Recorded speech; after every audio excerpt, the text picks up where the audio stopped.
உண்மையா? ஒயிட் பேப்பர்ல line வரையறாங்க, car வந்து அது கண்டினியூஸா அந்த லைனை ஃபாலோ பண்ணிட்டே இருக்கா. டேய் இத வாங்கி தான்டா ட்ரை பண்ணோம். அப்ப ஆர்டர் போடுப்பா. ஓகே, ப்ராடக்ட் வந்துருச்சு. அப்ப பிரிச்சிரலாம்ப்பா.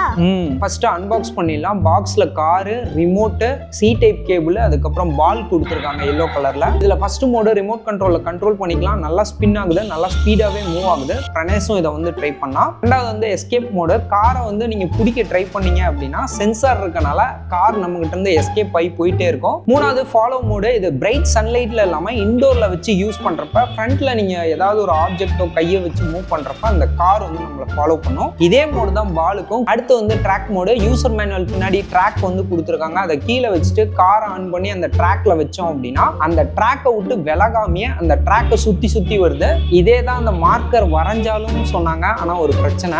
ஸோ ட்ராக் வந்து அவங்க கொடுத்த ட்ராக்ல வச்சா கரெக்டா அந்த லைனை ஃபாலோ பண்ணி போகுது. ஆனா நம்ம மார்க்கர்ல அந்த ட்ராக் வரைஞ்சோன்னா அது கரெக்டா போக மாட்டேங்குது. ஸோ அந்த லைனை ஃபாலோ பண்ண மாட்டேங்குது. என்ன ரீசன்னு தெரியல. ஸோ இந்த ப்ராடக்ட் வந்து டேக் ப்ராடக்ட்ல கொடுத்துருக்கேன், செக் பண்ணி பாருங்க.